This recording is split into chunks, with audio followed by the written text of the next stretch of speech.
अस्सलाम वालेकुम। आज जैसा कि आपको पता है कि हमारा F1 का कोर्स कंप्लीट हो गया। तो आज से हम F1 की प्रैक्टिस शुरू कर रहे हैं, F1 के क्वेश्चंस की। ठीक है।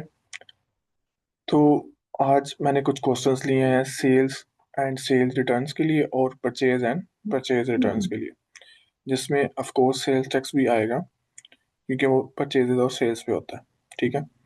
ये तकरीबन 16-16 है सवाल दोनों में। और इन सवालों के अलावा आपने कैप्लान या जो पीपीपी की किट, कैप्लान और एसी सिहाब की प्रैक्टिस जितनी आपसे हो सकती है आपने लाजमी करनी है। सही है, ये सवाल किसी भी किट से नहीं लिए गए और आपने उन सवालों की प्रैक्टिस लाजमी करनी है। आई वुड रिकमेंड कि जब मैं एक सवाल पढ़ूं तो आप वीडियो को स्टॉप करें, खुद सवाल क्वेश्चन सॉल्व करें एंड देन आप मेरा सोल्यूशन देखें और फिर अपने आंसर को रिकनसाइल करें। या जहाँ पे आपकी कोई गलती हो तो फिर वो खुद ब खुद आइडेंटिफाई हो जाएगी।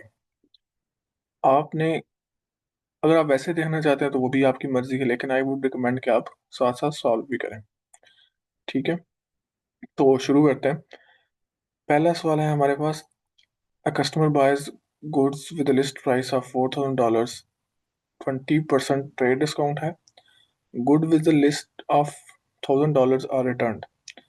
Customer pays 50% of the balance. ठीक है। हाउ मच रिमेन्स आउटस्टैंडिंग, ये हमारा क्या है, क्वेश्चन है। ठीक है। अच्छा, अब हमने सबसे पहले ये देखना है कि चीज हमने बेची कितनी की है, बेची कितनी की है। ठीक है। क्योंकि अभी यहाँ पे एक कस्टमर है या हम कस्टमर होंगे, ठीक है, या हम किसी को बेच रहे हैं, तो यहाँ पे कोई बिजनेस की बात नहीं हो रही, जनरल बात हो रही है कि उस कस्टमर के अब कितने पैसे रहते हैं। अब उसने चीज खरीदी है 4,000 की। ठीक है। कितने की? 4,000 की। जैसे कि हमने पढ़ा था कि जो ट्रेड डिस्काउंट होता है वो कस्टमर ने पे नहीं करना होता। सही है। तो इसका मतलब है जो 4,000 है, इससे हम ट्रेड डिस्काउंट वाली अमाउंट को निकाल लेंगे तो तब जाके वो अमाउंट आएगी जो उसने पे करनी है। ठीक है। तो इसमें से अगर मैं इसका लूँ 20%। ठीक है। 20%। अब देखिए ये अमाउंट, इसमें 20% लेता हूँ मैं इसको। ठीक है। वो कितनी आ गई? 800 जो है वो अमाउंट ऐसी है कि जो कस्टमर ने पे नहीं करनी। तो पीछे कितना रह गया? 3,200। अच्छा, नेक्स्ट पॉइंट हमारे पास क्या है? Goods with the list of 1,000 are return, यानी गुड्स जिनकी लिस्ट प्राइस 1,000 थी वो कस्टमर ने वापस कर दी, यानी इतना बैलेंस अब उसने वापस, यानी इतना, यानी इस चीज के भी अब उसने पैसे हम नहीं देने। ठीक है। अच्छा, अब यहाँ पे एक चीज ये है कि लिस्ट प्राइस ऑफ 1,000 है। क्या है? लिस्ट प्राइस ऑफ 1,000 है। तो और इस पे ट्रेड डिस्काउंट वाला इम्पैक्ट भी आपने लेना है। हमारे पास कितना रह गया था? 3,200। ठीक है। तो यानी 1,000 पे अगर ट्रेड डिस्काउंट 20% लगा तो वो कितना आ जाएगा? 20%, 200। अब 200 को हम 1,000 में से माइनस करें, 800, यानी 800 गुड्स की, 800 अमाउंट की वो गुड्स वापस हुई थी कि जिसके उसने पैसे देने हैं, लेकिन 20% के उसने पैसे नहीं देने हैं। तो हमने 1,000 का क्या ले लिया? 80% ले लिया, जो कि 800 बनता है। अब इसके उसने पैसे देने हैं। ठीक है। और इसकी उसने अब गुड्स वापस कर दिए। तो इसमें से हम क्या निकालेंगे? 800 निकालेंगे। वो कितना रहेगा? 2,400। नेक्स्ट पॉइंट है customer pays 50% of the balance. ठीक है।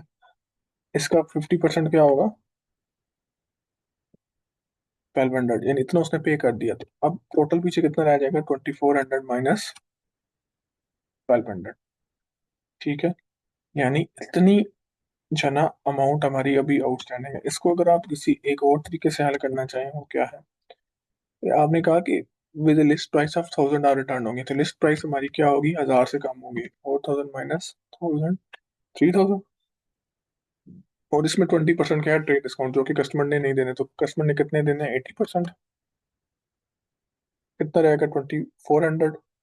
1,200 पे कर दिया। ठीक है। 50% इसका क्या कर दिया? पे। तो पीछे कितना रह गया? 50% रह गया। सबसे पहले हमने क्या लिया, हमने ये लिया कि टोटल सेल ओरिजिनली कितनी हुई थी नेट ऑफ ट्रेड डिस्काउंट, क्योंकि ट्रेड डिस्काउंट कस्टमर ने नहीं देना होता। ठीक है, वो कितना है? 3200। अच्छा, फिर हमने ये देखा कि यार उसने 1000 लिस्ट प्राइस की अमाउंट वापस किया। ठीक है, लेकिन 1000 में से सिर्फ 800 हमने देना था और वो हमने वापस कर दी, तो अब वो 800 हमने नहीं देना। 3200 माइनस 800, और फिर 2400 आ गया, और उसमें से हमने हाफ दे दिया, 1200 हमने दे दिया, तो 50% बैलेंस क्या है हमारा रह गया, और वो क्या बनेगा? 1200। हमारा सही आंसर क्या है? 1200। सही है। अच्छा, नेक्स्ट है receivable owed 90 $920 made up of 800 plus sales tax. Cash of 9920 is received. What is the correct double entry? ठीक है। अच्छा, अब हमारे पास क्या हुआ कि हमने एक सेल की जिसमें हमारा रिसीवेबल था 920 का। ठीक है, और उसमें सेल्स थी 800 की, और बाकी तो क्या था? सेल्स टैक्स था। तो अगर हम सेल्स टैक्स की अमाउंट निकालना चाहें, 920 माइनस 800, क्या आ गया? 120 आ गया। कैश ऑफ 920 इज रिसीव्ड, वो कह रहा है कि अब कैश हमारे पास 920 का है, तो अब हमारी एंट्रीज क्या होंगी? देखिए, जब सेल हुई होगी तो हमने क्या रिकॉर्ड किया होगा? डेबिट, रिसीवेबल, ठीक है, क्रेडिट, सेल्स, और क्रेडिट सेल्स टैक्स या आउटपुट टैक्स। ठीक है, क्योंकि ये आउटपुट टैक्स हमने अपने कस्टमर्स को चार्ज किया है, और ये अब हमने गवर्नमेंट को देना है। ठीक है, तो हमने क्या रिकॉर्ड किया होगा? 920 का रिसीवेबल, 800 का सेल्स, और 120 का ये। अच्छा, अब वो कह रहा है कि कैश आया तो क्या होगा? सबसे पहली बात, एंट्री होगी क्रेडिट कैश। ठीक है, और डेबिट क्या होगा? देखिए, 920 का कैश है, तो रिसीवेबल क्या हो जाएगा? खत्म हो जाएगा। डेबिट क्या हो जाएगा? रिसीवेबल। आप ये कह सकते हैं कि हमने आउटपुट टैक्स को क्यों नहीं चढ़ा, ये तब हिलेगा कि जब हम गवर्नमेंट को पे करेंगे। सेल्स तो रिकॉर्ड होगी, इसका तो कैश के साथ कोई ताल्लुक नहीं है। सही है, सेल तो पहले रिकॉर्ड होगी। तो हमारा सही जवाब क्या होगा? Debit cash credit receivable. ठीक है। अच्छा, रिसीवेबल ओस $900, यानी हमारा डेबिट क्या हुआ है? रिसीवेबल कितने का पड़ा हुआ है?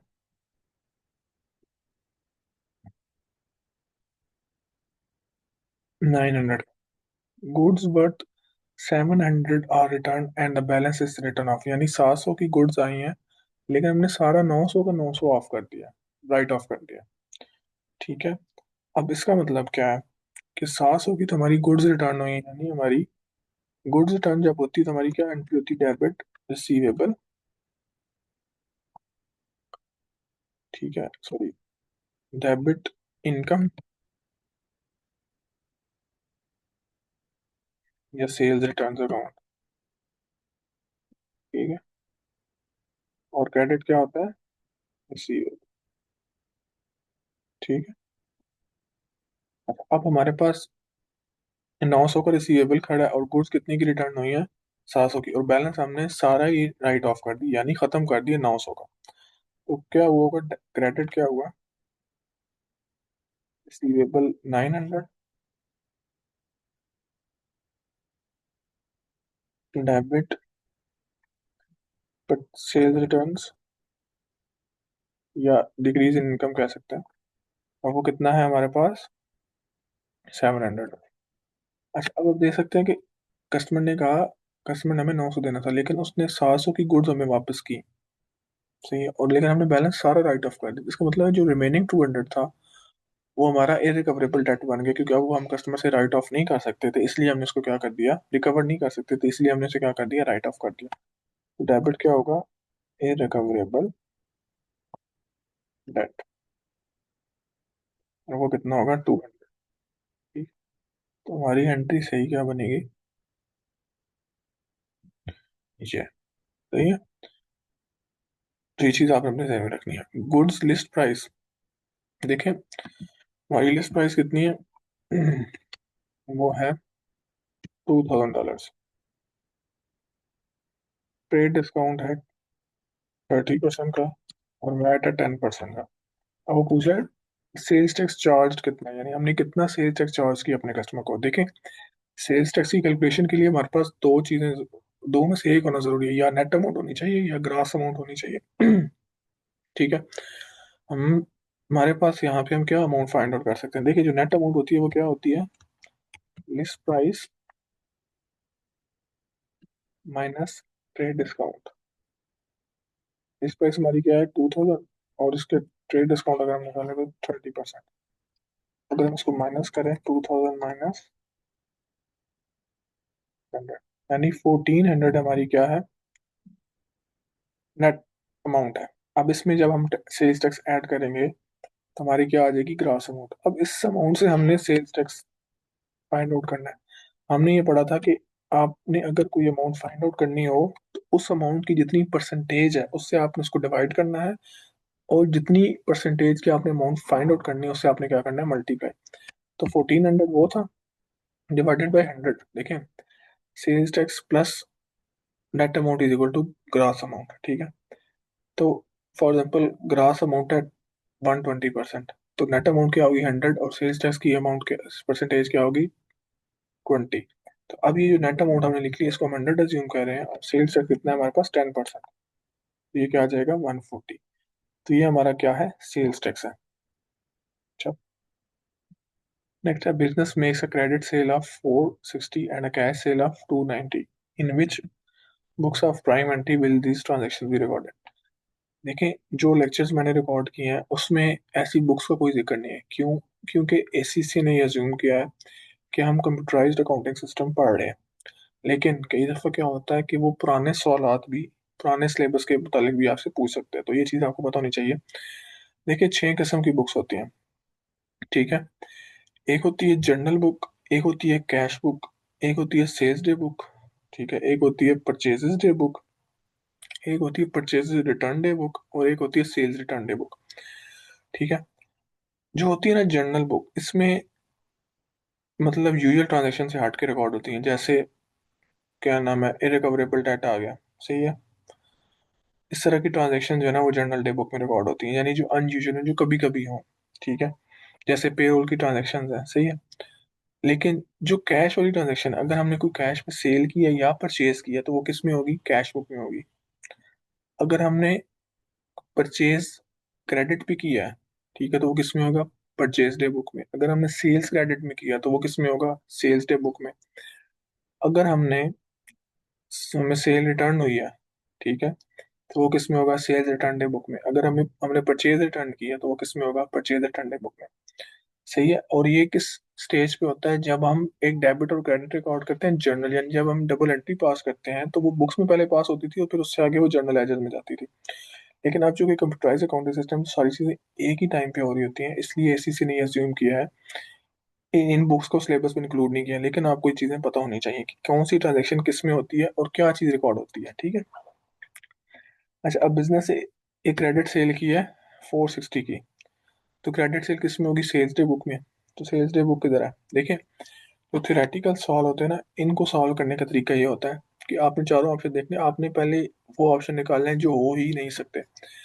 अब क्रेडिट सेल होती है सेल रिटर्न डे बुक में, तो जहां जहां पे जर्नल एंड कैश बुक, ये तो हो ही नहीं सकता क्योंकि इसमें जर्नल आ गया। अच्छा, ये बी ऑप्शन कैश बुक, इसमें कैश बुक आ गई, ये भी नहीं हो सकता। तो पीछे हमारे पास ए और सी रह गया, sales day book only, sales day book and cash book only. ठीक है। तो या ए होगा या सी होगा। आगे हम पढ़ते हैं एंड कैश सेल ऑफ 290। और कैश सेल एंड परचेजेस किसमें होती है? कैश ट्रांजेक्शन, यानी इसमें हम कैश, डायरेक्ट कैश हो, मतलब कैश पे हर चीज हो रही है, कोई क्रेडिट या इस तरह की चीज ना हो। ठीक है। अच्छा, अब कैश सेल होगी कैश बुक में, तो यहाँ पे भी कैश बुक नहीं है, ये ऑप्शन भी निकल गया। यहाँ पे सिर्फ कैश बुक है, हालांकि हमें सेल डे बुक भी चाहिए। यहाँ पे जर्नल है तो ये भी गलत हो गया। तो पीछे हमारे पास क्या बचा? सी। तो सी ऑप्शन हमारा ठीक होगा। अच्छा, नेक्स्ट है हमारे पास, हमने closing receivable balance find out करना है, सही है। यानी हमने एक लेजर बना लेते हैं कंट्रोल अकाउंट का।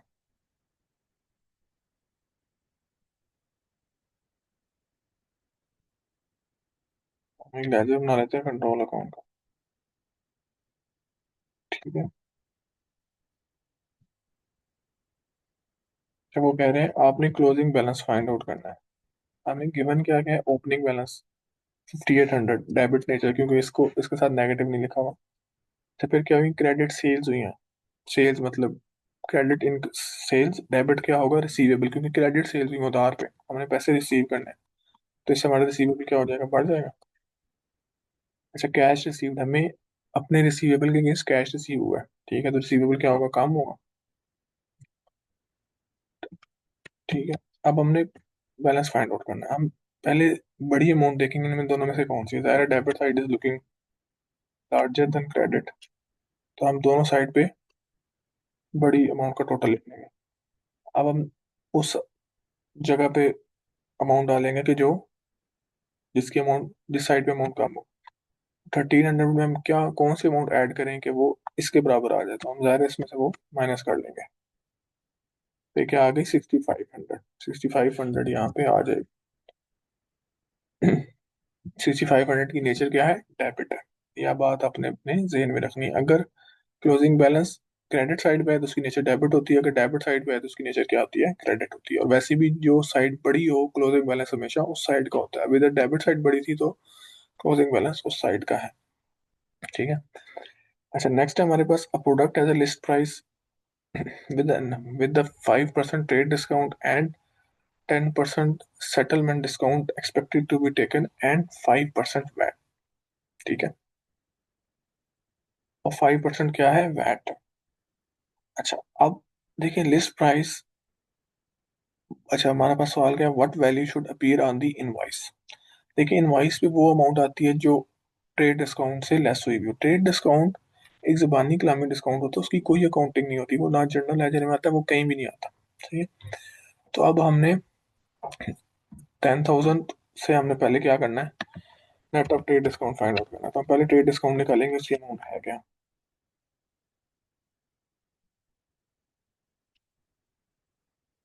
ठीक है।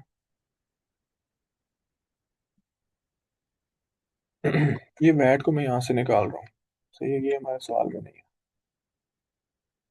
ठीक है।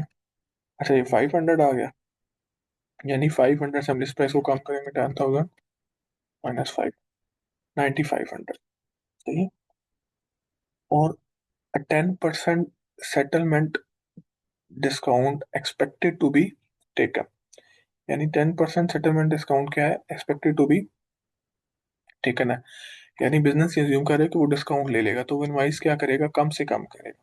ठीक है। तो अगर हम इसको अब ये हमारी क्या है, ये हमारी एक तरह से क्या बन गया, नेट। अब इस पे लगेगा सेटलमेंट डिस्काउंट, 10% निकाला हमने। ठीक है, 950। अब 950 को हम नेट करेंगे 9500 से, तो बिजनेस क्या अज्यूम कर रहा है कि मुझे सिर्फ 8550 मिलेंगे और इसी को वो इनवाइस पे लिखेगा। ठीक है, बिजनेस क्या अज्यूम कर रहा है कि मुझे 8550 लिखेंगे मिलेंगे और इसी को वो इनवाइस पे लिख रहा है। इनवाइस में हमेशा वो अमाउंट आती है जो बिजनेस अपनी सेल्स में रिकॉर्ड करता है। क्या करता है, सेल्स में रिकॉर्ड करता है। यहाँ पे एंट्री क्या हुई होंगी, डेबिट वेबल, और क्रेडिट क्या हुई होंगी, सेल्स। अगर वो पैसे ज्यादा मिल जाएंगे तो क्या होगा, डेबिट कैश, क्रेडिट रिसीवेबल, और क्रेडिट एक तरह से हमारी सेल्स बढ़ जाएगी। ठीक है, क्योंकि हमने इनिशियली इसको कम रिकॉर्ड किया था, कस्टमर ने डिस्काउंट नहीं लिया। ठीक है। अच्छा, नेक्स्ट हम हमने फाइंड आउट करना है, सेल्स टैक्स अकाउंट का हमने बैलेंस फाइंड आउट करना है। ठीक है। तो हम एक लेजर बना लेते हैं।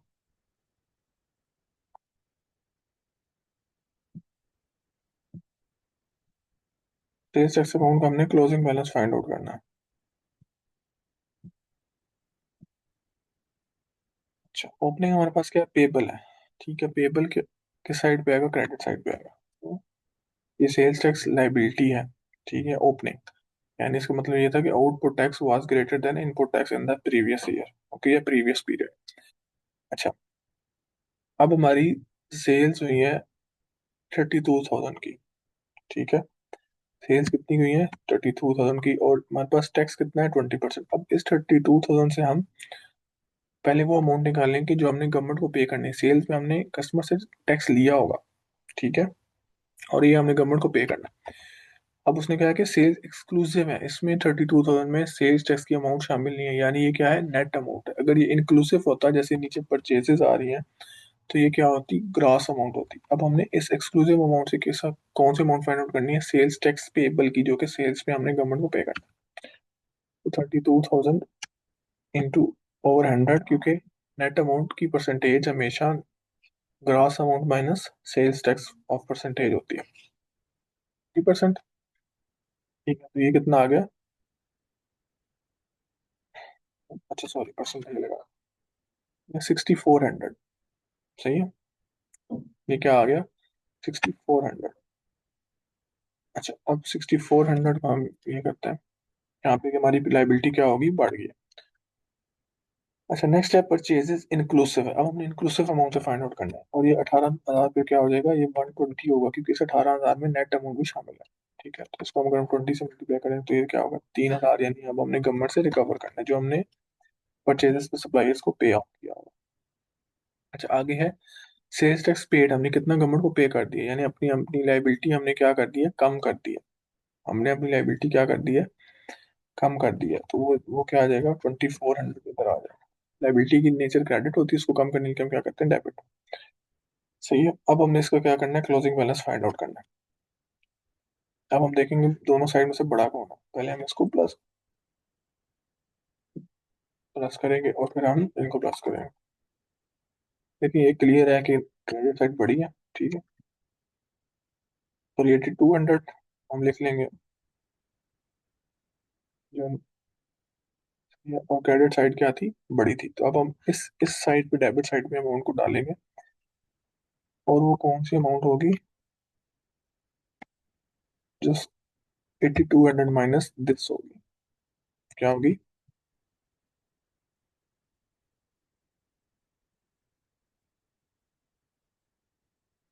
8200 माइनस दिस होगी। तो ये क्या बन जाएगा, 2800 क्या बन जाएगा, क्रेडिट। यहाँ पे 2800 आना चाहिए, ये गलत है। ठीक है, तो ये हमारा क्या है, 2800 क्रेडिट। एक दफा में से दोबारा देख के, 32,000।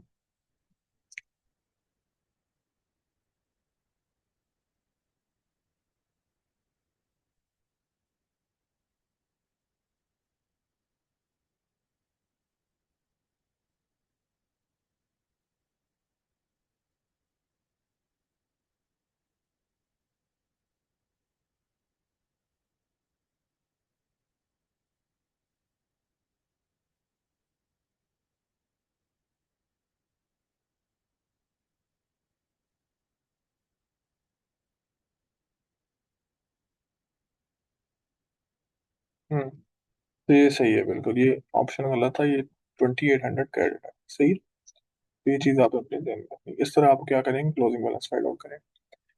अच्छा, नेक्स्ट है हमारे पास, how much sales tax is payable.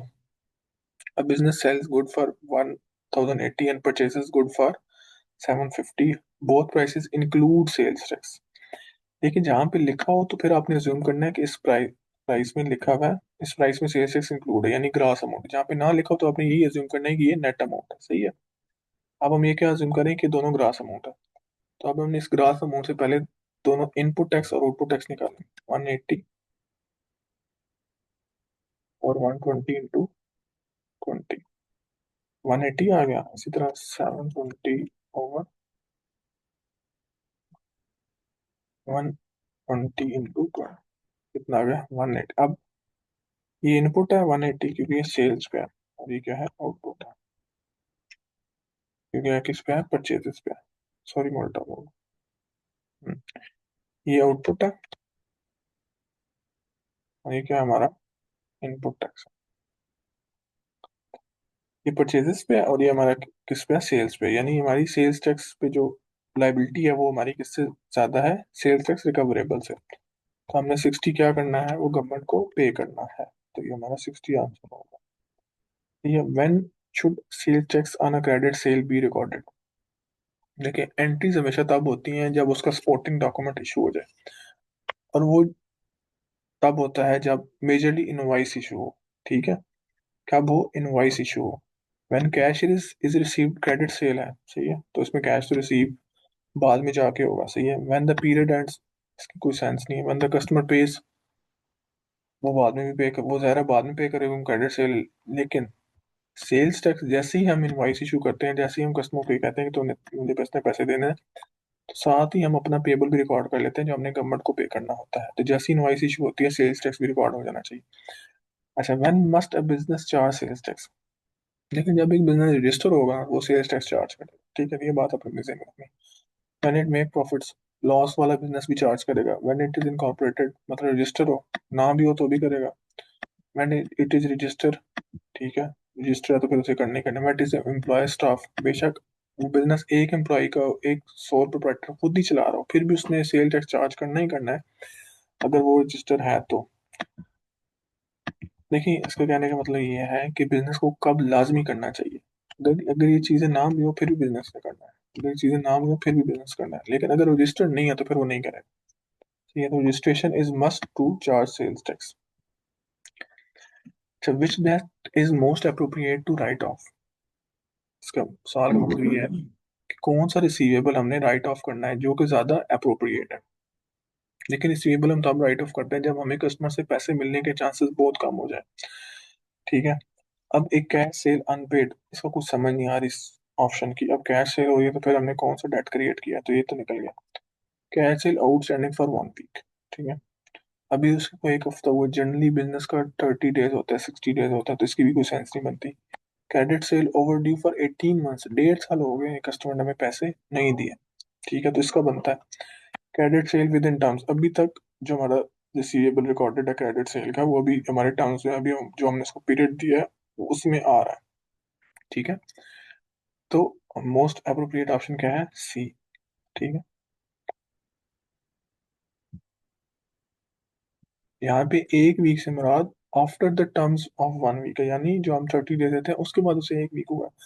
तो ये ज्यादा, मतलब इसके चांस रिकवरेबल के रहते हैं कि जो ओवर ड्यू, मतलब हमारे टर्म से 18 महीने आगे चला है, ठीक है, तो ये ज्यादा सूटेबल ऑप्शन है, उसने है मोस्ट अप्रोप्रिएट, ठीक है।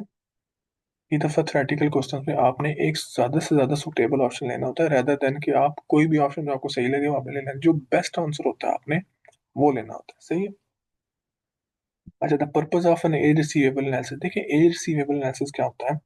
उसमें ये लिखा होता है कि इस कस्टमर ने हमारे इतने पैसे टोटल देने हैं, ठीक है, इतने हमारे इसने 1 महीने में देने हैं, इतने हमारे इसने 2 महीने में देने हैं, इतने हमारे इसने 3 महीने देने हैं, इतने इससे 4 महीने हो गए हमें, इसने हमें देने हैं, ठीक है, ठीक है, और इतने इसने हमें 5 महीने हमारे पुराने पैसे देने हैं, इतने से दिन हो गए ड्यू हुए हैं। अब वो कहता है इसका मकसद क्या है इसको बनाने का। रिकॉर्ड सेल्स कोई फायदा नहीं है, सेल्स तो वैसे रिकॉर्ड होती है। आइडेंटिफाई रिकवरेबल डेट्स, बिल्कुल, कि हमें पता चलता है कि कितना पुराना कोई कस्टमर है। अब ऐसा तो नहीं वो कभी हमें दे ही नहीं और ऐसे ही हमने उसका रिसीवेबल रिकॉर्ड किया, बिल्कुल ये सही बात है। Monitor receivable balances by age, ठीक है, हमने रिसीवेबल बैलेंसेस को बाय एज, उसका कितना पुराना है, 1 महीने पुराना है, 2 महीने पुराना है, वो हमने मॉनिटर करना है। ये approve credit limits, credit limit होता है कि एक बिजनेस एक कस्टमर को कितना क्रेडिट देता है कि यार इसको हमने 3 लाख तक मैक्सिमम उधार पे चीजें बेचनी है, या 2 लाख पे या 4 लाख पे। तो इसकी तो कोई सेंस नहीं बनती, उसका कोई और क्राइटेरिया होता है कि वो उसका फ्यूचर, उसके बाकी सप्लायर के साथ कैसा रिलेशन है, या पहले वो हमें पैसे टाइम पे पे करता रहा या नहीं करता रहा। मेन ये दो है, ठीक है। अच्छा, अब जो आइडेंटिफाई रिकवरेबल डेट है, ये भी ऑप्शन ठीक है किसी हद तक, सही है, लेकिन जो मेरे ख्याल में जो ज्यादा सूटेबल ऑप्शन है वो सी है, क्योंकि इससे ही हमारी अगली चीजें होती हैं। मॉनिटर जब हम करते हैं तो हमें ये पता चलता है कि किसको हमने रिमाइंडर देना है कि जल्दी भाई हमारे पैसे दे दो, ठीक है। लाजमी तो नहीं है ना, जो पुराना होता है उसको हम इरिकवरेबल, कई दफा हम रिमाइंडर देने पे दे भी देते हैं वो पैसे, ठीक है, तो ज्यादा सूटेबल ऑप्शन है वो मॉनिटर है। फिर हम मॉनिटर करते हैं तो हमें पता चलता है कि यार ये इरिकवरेबल हो रहा है या नहीं हो रहा है, या देगा या नहीं देगा, रिमाइंडर पे भी देगा या नहीं देगा। ज्यादा सूटेबल ऑप्शन क्या है, C. Why is coding used in accounting system, ये आप बहुत सीधा, टू अथराइज पेमेंट, इसका उसके साथ कोई ताल्लुक नहीं। पेमेंट हमेशा सीनियर बंदा अथराइज करता है, तो कोडिंग हो या ना हो पेमेंट तो करानी करानी। To identify accounts for posting, बिल्कुल, हर अकाउंट का सेपरेट कोड होता है, तो जब डिफरेंट कोडिंग सिस्टम्स होंगे तो उसका यूज होगा कोड अकाउंट्स को आइडेंटिफाई करना और एम्प्टियां पोस्ट करना। अप्रूव इनवॉइसेस, ये भी सीनियर बंदे का काम होता है, इसके साथ कोई तलक नहीं है। कैलकुलेट टैक्स, कोडिंग हो ना हो, टैक्स को कैलकुलेट करना ही करना है। ठीक है। अच्छा, नेक्स्ट हमारे पास है, तो हमारा पास सही ऑप्शन क्या है? सी। नेक्स्ट है customer unexpectedly takes advantage of an early settlement discount. हमने ही एज्यूम किया था कि कस्टमर नहीं लेगा और उसने ले लिया। ठीक है, यानी अब हमने क्या करनी है, हमारी सेल्स क्या करनी है, हमने कम करनी है। ठीक है, हमारी इनकम क्या हो गई है, कम हो गई है। और this discount should be treated a reduction in cost of sales, no sense an expense हो सकता। ठीक है, हमने इसको एक्सपेंस रिकॉर्ड कर सकते हैं एज इनकम। इनकम तो हमारी बढ़ी नहीं है, इनकम उल्टा हमारी कम हुई है। ठीक है, as a correction of sales tax, ये भी हो सकता है। अब पॉइंट ये है कि एज एन एक्सपेंस हो गई, as a correction of sales tax हो गई। लेकिन जो अर्ली सेटलमेंट डिस्काउंट होता है वो हमारी रिडक्शन इन सेल्स होती है। ठीक है, या हमारा वो क्या होता है, डिस्काउंट अलाउड होता है। सही है। तो ये दोनों ऑप्शन जो है ना वो ठीक हो सकते हैं। एज एन एक्सपेंस भी हम उसको जैसे, फॉर हम जब सेल्स को कम करते हैं तो हम क्या करते हैं, डेबिट। ठीक है, और डिस्काउंट अलाउड का भी क्या होता है, डेबिट। लेकिन ये क्या होता है, कॉन्ट्रा अकाउंट ऑफ सेल्स होता है, ये एक्सपेंस नहीं होता, ये कॉन्ट्रा होता है, ये ऑपोजिट होता है। सही है। तो ज्यादा बेहतर ऑप्शन क्या है, as a correction of sales tax, क्योंकि हमने इनिशियली ये अज्यूम किया था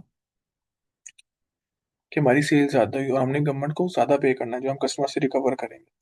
लेकिन अब चूंकि उसने सेटलमेंट डिस्काउंट ले लिया, इसका मतलब हमने गवर्नमेंट को अब कम पे करना है, क्योंकि हमारी सेल्स कम हुई है, तो हम करेक्शन ऑफ सेल्स टैक्स करेंगे। सही है, ये चीज आप अपने ध्यान में रखनी है। अच्छा, विच action help best reduce overdue receivables. यानी अगर हमने रिसीवेबल पुराने पुराने खड़े हैं, उन्होंने हमारे पैसे देने, कौन सा एक्शन है कि जिससे वो ज्यादा बेहतर तौर पर रिड्यूस होंगे? पहला है increase overdraft limits. Overdraft bank से लिंक है उसको, कि हम बैंक हमें ज्यादा पैसे दे दे, तो ये तो कोई सेंस नहीं बन रही। इंप्रूविंग क्रेडिट कंट्रोल प्रोसीजर, ये हो सकता है। अलाउइंग लॉन्गर क्रेडिट, हम कस्टमर्स को और ज्यादा लंबा पीरियड देना शुरू कर दें, इससे तुम्हारे रिसीवेबल्स और बढ़ जाएंगे, तो ये भी कोई सेंस नहीं बन रही। रिड्यूसिंग सेलिंग प्राइसेस, इसका तो कोई ताल्लुक नहीं है ओवरड्यू रिसीवेबल के साथ। सेलिंग प्राइस ज्यादा हो या कम हो, अगर रिसीवेबल ज्यादा खड़े हैं तो वो ज्यादा खड़े रहेंगे, अगर कम खड़े हैं तो कम खड़े रहेंगे। ठीक है, तो जो बी ऑप्शन है वो ज्यादा, इंप्रूविंग क्रेडिट कंट्रोल प्रोसीजर्स, हम कस्टमर को इतना ही क्रेडिट दें जितना वो दे सकते हैं, ऐसा ना हो उसको ज्यादा दे दें और फिर वो पे ही ना कर सके, उधार पे दे दें चीजें। तो बी ऑप्शन क्या है हमारा, ज्यादा फिजिबल ऑप्शन है। ठीक है, तो इसका हम मार्क कर लेते हैं। अच्छा, ये थी हमारी सेल्स एंड सेल्स रिटर्न्स की प्रैक्टिस। इसके बाद अभी हम देखेंगे परचेज एंड परचेज रिटर्न्स की प्रैक्टिस देखेंगे, जो कि हम अगले लेक्चर में देखेंगे। आज के लिए इतना ही, अपना बहुत ख्याल रखें, टेक केयर, अल्लाह हाफिज।